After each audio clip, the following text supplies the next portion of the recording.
Hi guys, it's Wendy with Ask the Landlady. I'm here with all the tips and tricks about never buying timeshare, okay? If you want to know anything about timeshare, follow me at Never Buy Timeshare on Facebook and Instagram, and hit subscribe here because every Friday a video drops about timeshare and every Monday a video drops about real estate rentals, which if you're going to put your money somewhere, put them in rentals, not in timeshare, okay? So today's video is a little bit different because it's not about what's wrong with timeshares, it's about what's right with all the alternatives to timeshare that we have out there now. Because the desire behind a timeshare is completely legitimate.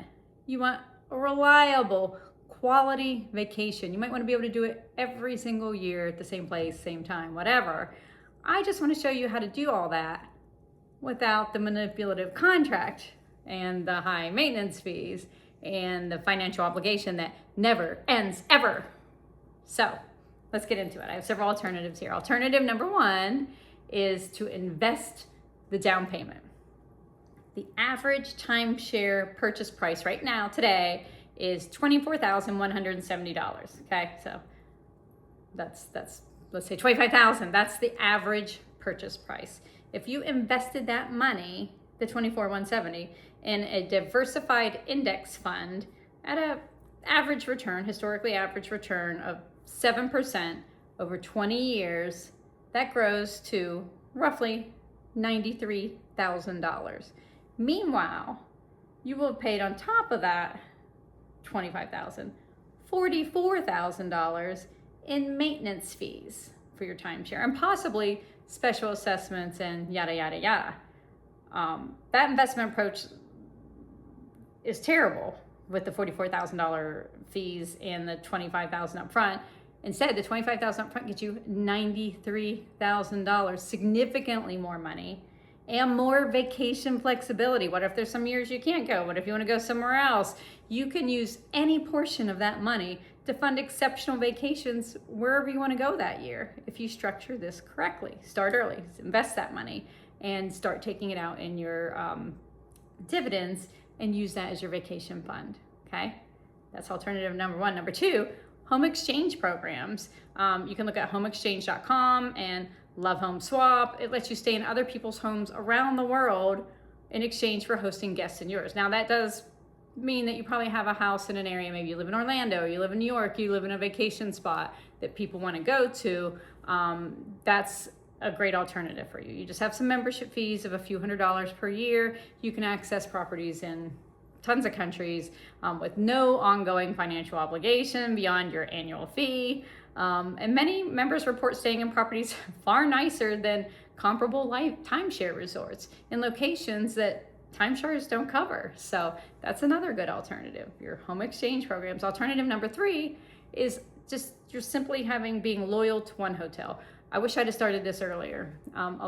Staying loyal instead of just chasing deals. If I could have chased deals within one loyalty program, that can work out really well for you. And I know a lot of you who are your travel work warriors that are traveling all the time, you're really racking up those Hilton Honors points and Bonvoy points and really making bank. Tell me about it in the comments. I'd love to hear about it. So major hotel chains have these loyalty programs, if you don't know, that reward your frequent travel with free nights, room upgrades, and different status perks. You know, like when I walk into a Marriott, I get my little water, and I might get a snack, and I get an upgrade. I might get access to their club room, whatever.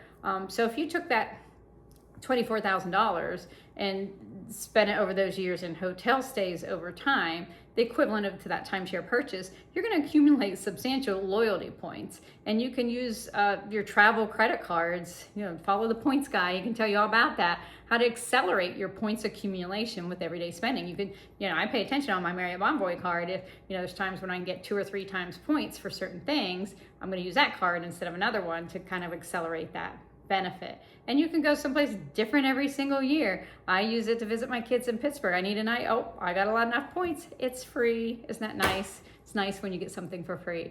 Timeshare, you never get anything for free, baby. You pay for it over and over and over again. This is another way to use your money wisely, staying loyal to one hotel and reaping some of those benefits that you can use later on. And these hotel loyalty funds have no maintenance fees, no exit problems, and no contracts. If you suddenly just decide, I hate Hilton, you don't have to go there anymore. Simple as that. You get sick and can't travel, no problem. You just don't have to pay those fees.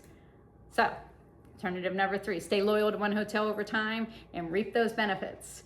Alternative number 4 is vacation rental platforms. You know about this. This is why timeshare has become so much more problematic over the years, is because now we have Airbnb and Vrbo and all these types of things on the vacation rental market. For a week in Orlando, comparable properties to most timeshare resorts are available to rent at prices that annualized over that 20 years come out way cheaper than timeshare maintenance fees alone without that upfront purchase price, right? Because there's so many people that have a home in Orlando. You might get a private pool and a full kitchen and be able to accommodate your family of 5 all in one space at way better value than trying to buy into that timeshare. You also get to choose a different property every year as your kids grow up. Maybe you don't want the ones with tiny, little Disney themed bedrooms, and maybe you want to lean more into the Universal side and stay over to that near that area.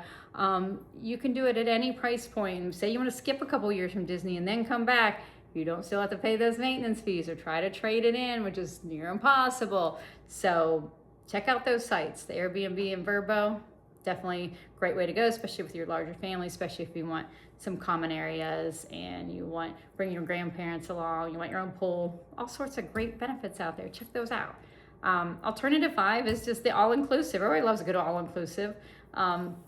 That's where you have your tour operators who negotiate a bulk rate that individually as a traveler you couldn't match. So a well-chosen all-inclusive one, particularly in the Caribbean or Mexico, can include your flights, your accommodation, your meals, your activities, everything with just one price. So way more than you get out of a timeshare, where you got to pay all these fees and stuff, and then you still got to get your own food and make your own activities and get your own flights and that type of thing. So that's definitely something to check out. There is some all-inclusive deals, and you can find those on Expedia, Travelocity, all sorts of things. Look for those bundled deals and talk to people. There's so many great avenues out there that I didn't know until I started talking to people. And then when I'm on vacation, I talk to other people. That's how I found out somebody who can get me great rates on cruises, and this person can get me this deal at this resort. So just there's so many more things out there that don't lock you in like timeshare.